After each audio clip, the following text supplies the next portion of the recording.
So you finally want to change, huh? So in this episode, we are going to dive in deep where your pain is hiding. What have you been avoiding? What discomforts lies underneath the surface of you and your decisions? Because quite frankly, without you knowing, some form of pain or discomfort has been keeping you stuck in order for you to move on to your higher next best version. Now, I'm here to tell you that it's not about fixing just yet, so you don't have to worry about fixing anything in this episode. This episode is solely here as a purpose for us to find and discover what it is that you've been struggling with. So this is more of an eye-opener than it is a fixing situation. Now we're going to answer lots of tough questions, and we're going to dive deep in the obstacles that are in your path and that have been, well, underlyingly manipulating you to make decisions that you weren't even aware of making in the first place. It's going to be tough, but it's going to be good, because by the end of this episode, I promise you'll have much more clarity on the things that, well, have been bugging you without you even knowing it. So this is episode 2 of Where Your Pain Hides. We're going to dive in deeper, and if you haven't seen episode 1 yet, this is your time to go ahead and watch it wherever you can find it. Go back to the channel, and then we will dive into it straight away. Question number 1. What is it that you're avoiding that is quietly controlling your choices? So there's something underneath the surface that you might be suppressing, but the exact thing that you are avoiding, so the obstacle that you're trying to, walk around, is the exact thing we need to go through. So for me, for example, was a time where I played rugby really consistently, and at some point I felt like I wasn't growing anymore, I wasn't moving forward, and I felt like it was time for something new. But I ignored it because I was too scared to start that something new. And I was so afraid of the social anxiety that came around it. I was afraid to step into a newer environment. And you know what happened?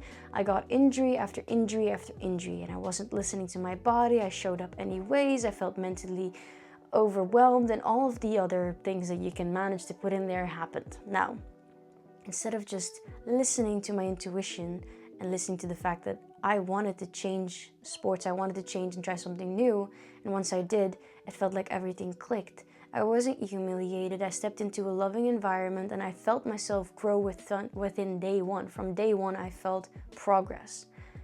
And you might have experienced it as well.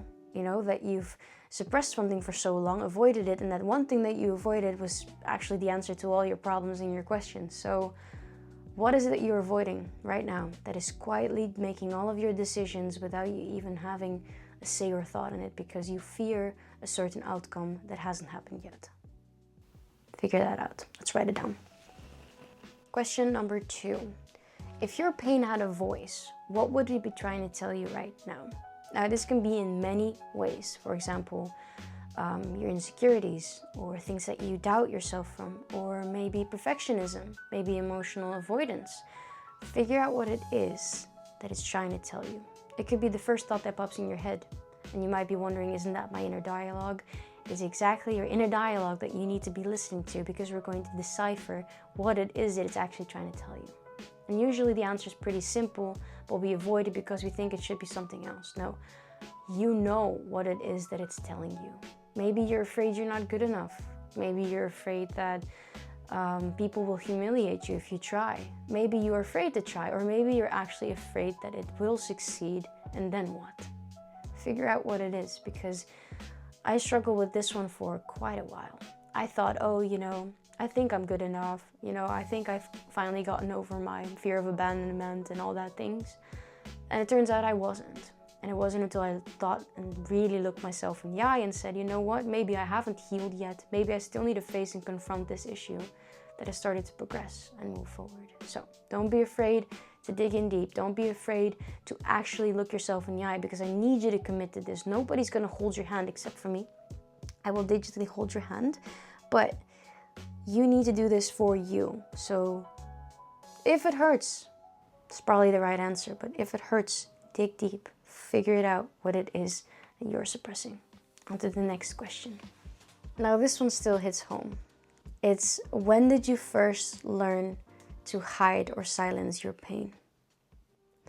And with this question, I realized I was doing it I didn't realize that I was doing it before I was doing it, because I'd always told that I was so emotionally mature for my age, and it felt like I was being praised to be strong rather than just being honest and vulnerable and open. So I felt like I had the obligation to be strong in order to get praise. And therefore, I always tried to silence my pain because that made me feel stronger and made me show that I was brave and that I was capable of handling it. And it wasn't until I got older that I realized that that's kind of really unhealthy, right? I've been always suppressing it, and still now I catch myself trying to be strong, trying not to show any weakness in my eyes, which is just being human. And I realized that I had created this standard for myself, that the moment that I feel like I'm vulnerable, I put up my guards and my shields. And I think that started when I was really young. But the most important question is, when did it start for you? I only gave an example just to give you an idea of what it could look like. And I know that a lot of struggle with this one as well, but where is it that you realized, when was that time where you started to put up your shields? Was it after a breakup? Was it after you lost a job? Was it after you got into an argument with a friend or a family member? When was it for you that you realized you put your shields up and you closed yourself off to the world because you felt like that was better, or you felt like that made you stronger? Puzzle it out. Again, write it down, journal it, jot it down, and then we're going to end this episode by summarizing it all up, and in the next episode we will tackle it on. So this episode wasn't about proving at all. It wasn't about fixing. It was about realizing, assessing, and discovering what it is that was in your heart, in your way, underneath your skin. And I hope that now you have a little bit more clarity, or maybe you still want to go back to the drawing board, write them down a bit more.